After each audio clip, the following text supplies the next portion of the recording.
समस्याओं को निपटाते समय हमारी मानसिक स्थिति अनिवार्यतः सकारात्मक होनी चाहिए। सोचिए, मैं जिस परिस्थिति में हूँ, क्या उसमें कुछ सकारात्मक भी है?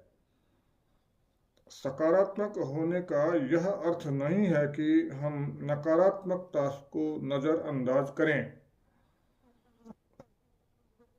हमें रचनात्मक तरीके से सकारात्मकता पर नज़र रखते हुए नकारात्मकता से निपटना चाहिए। दांत में कुछ फंस जाने पर जैसे हमारी जीभ उसके पीछे पड़ जाती है, हमारे मस्तिष्क में भी एक निर्धारित स्थापना है कि वह नकारात्मकता का पीछा करता है। कृतज्ञता जीवन की वह स्थिति है जो हमें सकारात्मकता को देखना सिखाती है। यह इस अनुभूति के माध्यम से हम तक आती है कि संसार में अच्छाई है, उसमें से कुछ अच्छी चीज़ें हमारे साथ हैं और वे अच्छी चीज़ें बाहरी सत्य से आ रही हैं। चेतना की वह अवस्था हमें सकारात्मकता से जोड़ देती है। यहाँ तक कि कठिनाइयों और दुखों के समय में भी हम अपनी आंतरिक शक्ति अनुभव कर सकते हैं। ऐसा तब होता है जब हम मित्रों और परिजनों की सहायता और सहयोग के प्रति कृतज्ञता ज्ञापित करते हैं। हमें अवश्य ही सीखना चाहिए कि अपना विराम बटन कैसे दबाएं और जिसके प्रति कृतज्ञ हैं उस पर चिंतन करें। यह कहना सही नहीं है कि हम इतने व्यस्त हैं कि कृतज्ञ भी नहीं हो सकते। अगर हम विराम नहीं लेते तो अपने जीवन के कितने सुंदर पलों को खो देंगे। कृतज्ञता का अभ्यास करने के रास्ते हैं।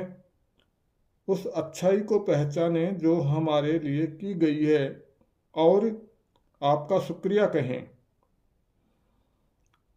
सत्कर्म को स्मरण रखें और वैसा बने तथा प्रतिदान करते हुए उसके साथ जिएं।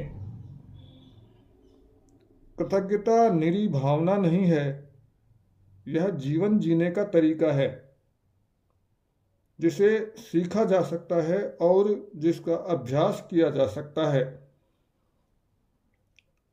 हमें कृतज्ञता के अभ्यास के लिए समय की प्राथमिकता तय करनी चाहिए और इसके लिए कई रास्तों में से एक रास्ता है कि नियमित रूप से कृतज्ञता अभिलेख लिखा जाए। जीवन में कुछ चीज़ें हमारे नियंत्रण से बाहर हैं। जब हम उस स्थिति में होते हैं तो हम पूरी तरह से पराजित महसूस करते हैं, क्योंकि हम अपने सामर्थ्य के अनुसार सभी प्रयत्न कर चुके होते हैं, लेकिन वह व्यर्थ है।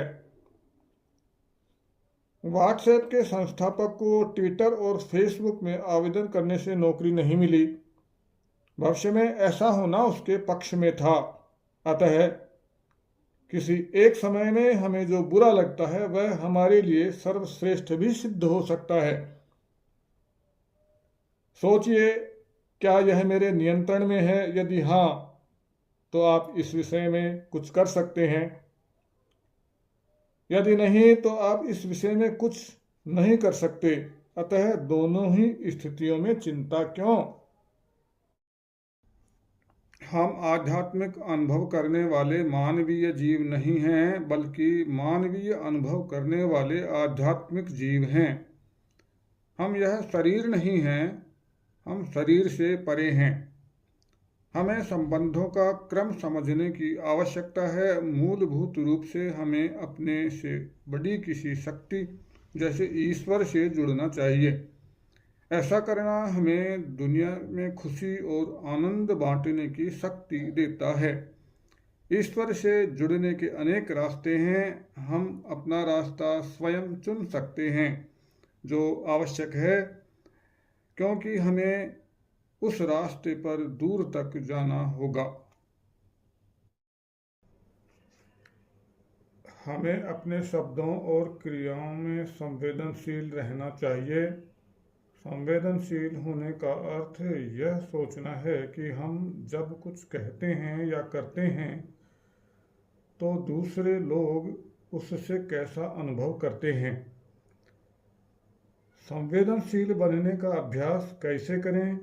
हमें निष्प्राण वस्तुओं को भी महत्व और आदर देना चाहिए। अगर हम ऐसा नहीं करते तो असंवेदनशीलता की मानसिकता हमारी सामान्य प्रवृत्ति का अंग बन जाती है। किसी की प्रकृति या सामान्य प्रवृत्ति वस्तुओं और लोगों के बीच भेद नहीं करती। वस्तुओं के साथ बुरा व्यवहार हमारी प्रवृत्ति को नकारात्मकता देता है, जो हमारे संबंधों में प्रवेश कर सकती है।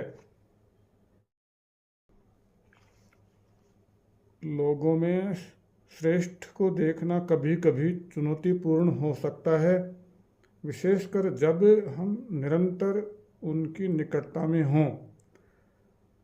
हम लोगों को निम्नलिखित 5 तरीकों से जान सकते हैं।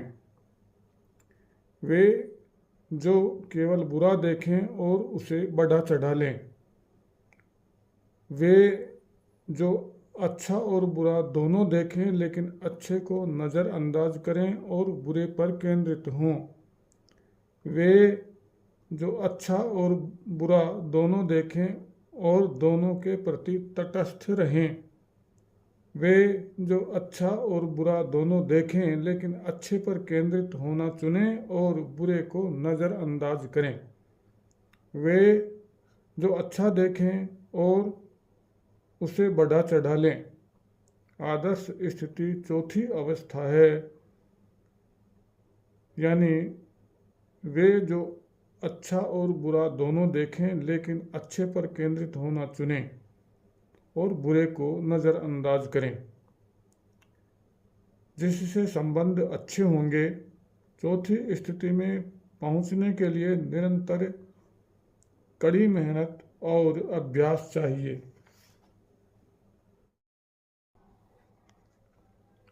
गुस्से में कही गई बातें हमारे संबंध नष्ट करती हैं, अतः हमें ऐसा करने से बचना चाहिए।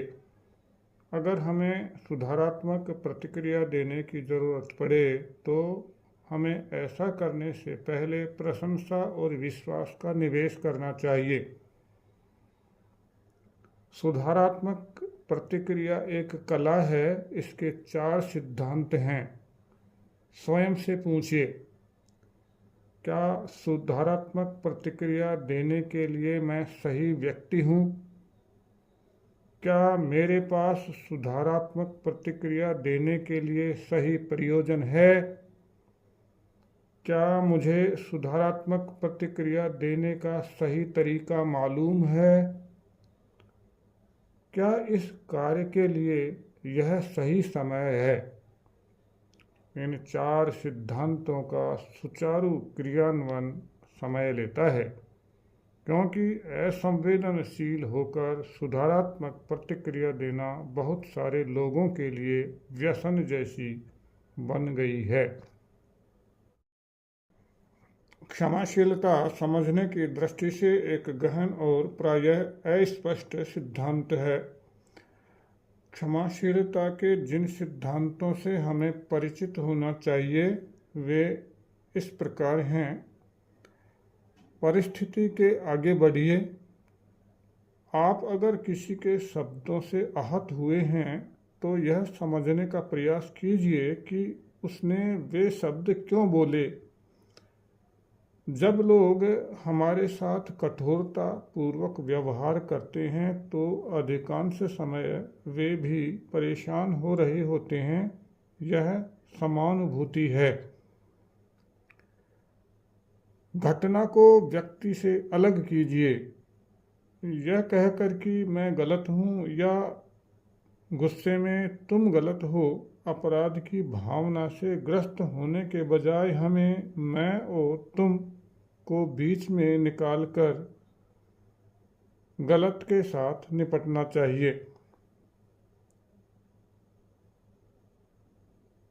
व्यक्तिगत स्तर पर हम उस व्यक्ति को क्षमा कर सकते हैं जिसने हमें पीड़ा दी है, लेकिन सामाजिक स्तर पर सख्त न्याय प्रणाली होनी चाहिए ताकि कर्तव्यपरायण समाज का निर्माण हो। कोई भी व्यक्ति ऐसा नहीं होना चाहिए जो कानून तोड़कर क्षमा के नाम पर बच जाए। हमारी संगति प्रबल होती है, यह हमें ऊंचा उठा सकती है या नीचे गिरा सकती है। सामान्य व्यवहार वह है जो जरूरत भर के कार्यों के लिए किए जाते हैं और बिल्कुल स्वाभाविक होते हैं। घनिष्ठ व्यवहार वस्तुओं, भोजन, विचारों, मूल्यों और धारणाओं के आदान प्रदान के माध्यम से बनते हैं। हमारी जीवन शैली पर दूसरे व्यक्ति की आदतों की अपेक्षा मूल्यों का प्रभाव अधिक पड़ता है। अनुचित स्पर्धा के दो कारण होते हैं। पहला किसी से द्वेष रखना और दूसरा अनियंत्रित महत्वाकांक्षा। हम जीवन में उन लोगों से स्पर्धा करते हैं जिनकी कुशलता और दृष्टिकोण हमारे जैसा ही होता है। जब दूसरे व्यक्ति की कुशलता का हमारे जीवन पर कोई प्रभाव नहीं पड़ रहा होता, हम शायद ही कभी दबाव महसूस करते हों। स्पर्धा जीवन के प्रत्येक क्षेत्र में मिलती है। कुछ उदाहरण गिने तो खेलों में, व्यापार में, राजनीति में और कार्यस्थल पर। उचित स्पर्धा स्वयं से ही स्पर्धा करना है, न कि अन्य लोगों से, स्वयं का बेहतर संस्करण बनने के लिए। कार्यस्थल पर राजनीति हमेशा ही रहेगी। हमें इसको स्वच्छ तरीके से संभालना सीखना होगा। हमारे लिए क्या अर्थवान है और किस पर हम अपना समय लगाना चाहते हैं, जानने के लिए हमें खुद को समझना होगा। ऐसा अपने उद्देश्य को समझकर किया जा सकता है जिसके लिए समर्पण और धैर्य चाहिए। अपने उद्देश्य को खोजना बहुत रोमांचक होता है, जैसे किसी उपहार को खोलना प्रत्यय और आनंद का अनुभव देता है। जीवन में उद्देश्य तक पहुंचना एक यात्रा है, कोई घटना नहीं। जापानियों के पास एक मॉडल है जिसे इकिगाई या जीने का कारण कहते हैं। इसे 4 विशिष्टताओं से बनाया गया है जिसे हमें समझने की ज़रूरत है। हम क्या पसंद करते हैं, हम किस कार्य में कुशल हैं, दुनिया को किस चीज़ की ज़रूरत है, हमें किस कार्य के लिए धन मिल सकता है।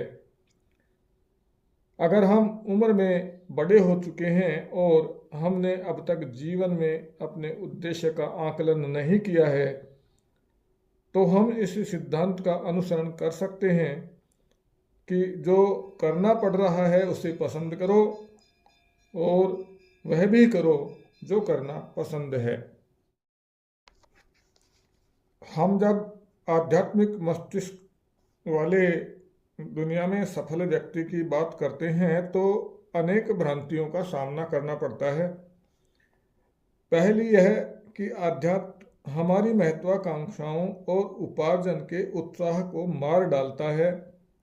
यह गलत है। आध्यात्म मात्र हमारे उपार्जन के उद्देश्य को नया मार्गदर्शन देता है। हमें ऐसा बनाता है कि हम बहुत बड़ी सफलता प्राप्त करना चाहेंगे ताकि हमारे पास दूसरों की सहायता करने के लिए संसाधन हों। गीता में श्री कृष्ण और अर्जुन की कथा इस विषय में बहुत कुछ समझाती है। लड़ो और दूसरों की सहायता करने के लिए उपार्जित करो, लेकिन आंतरिक रूप से अपने निजी जीवन में संतुष्ट रहो। दूसरी कि आध्यात्मिक लोग अपने मूल्यों के कारण व्यापार में पीछे छूट जाते हैं। यद्यपि हम जितना चाहें उतना धन अर्जित कर सकते हैं और सेवा में उसका उपयोग कर सकते हैं, फिर भी हमें उसकी क्षमता के प्रति सतर्क रहना चाहिए। क्योंकि वह हमें हमारे उद्देश्य से भटका सकता है। सच्चरित्र जीवन बदलने वाला होता है। ऐसा जो कर्म हम करते हैं उससे होता है, शब्दों से नहीं। चरित्र विकास के सिद्धांत हैं विचार, वह जीवन दर्शन जिसका हम पालन करते हैं, हमें इससे सीखना चाहिए। आचार, दर्शन पर आधारित क्रिया, हमें इसे अवश्य करना चाहिए। प्रचार, सद्व्यवहार जो इन क्रियाओं के माध्यम से दुनिया के समक्ष प्रदर्शित होता है, हमें इसे भी करना चाहिए। महान लोग जो करते हैं, जनसाधारण उसका अनुसरण करते हैं। आइसक्रीम का दर्शन है पिघलने से पहले इसका आनंद ले लो, और मोमबत्ती का दर्शन है पिघल जाने से पहले दूसरे लोगों को प्रकाश दे दो। खुश रहने के लिए हमें अपना मनोभाव आइसक्रीम से मोमबत्ती की ओर ले जाना चाहिए, स्वार्थी से स्वार्थहीन तक। यह सेवा के माध्यम से ही होगा। हमें सहानुभूति शांति से सावधान रहना होगा। इसका अर्थ यह हुआ कि हमें दूसरों की सहायता का प्रयत्न करते समय अपने सभी पहियों को संतुलित रखना होगा। यह स्वार्थी होते हुए भी स्वार्थहीन रहने का सिद्धांत है। पहले हमें निस्वार्थ होकर अपने परिवार की सहायता करनी चाहिए। पारिवारिक संबंध बनाए रखने के लिए हमारे रोजमर्रा के त्याग निस्वार्थता के ही कार्य हैं। हमारी निस्वार्थता का दायरा हमारे परिवार तक ही सीमित नहीं रहना चाहिए। हमें उनकी भी सहायता करनी चाहिए जो हमारी तात्कालिक देखरेख और स्नेह के दायरे में नहीं हैं। जब हम निस्वार्थता का दायरा बढ़ाते हैं तो हम अपने समाज और देश की प्रभावी रूप से सेवा कर सकते हैं। यह हमारे सैनिकों के वीरतापूर्ण प्रयासों में दिखता है जो हमें सुरक्षित रखते हैं, और उन समाज सेवकों में भी जो देश चलाने में हमारी सहायता करते हैं। सेवा के साथ आध्यात्म मिल जाने से वह अधिक संतुष्टिदायक हो जाती है। ईश्वर के साथ हमारे संबंध के आधार पर ही हम दूसरों की सेवा में अपने कौशल और क्षमता का उपयोग करते हैं। आध्यात्मिक साधना से ही सेवा आती है। कोई व्यक्ति ईश्वर के पवित्र प्रेम का अनुभव कर रहा है तो इसका सच्चा लक्षण यह है कि वह संसार में मनुष्य की पीड़ा और संवेदना को अनुभव करता है। हमें सही कार्य सही प्रयोजन के साथ और सही मनोभाव से करना चाहिए। यह अध्यात्म की श्रेणी में आएगा।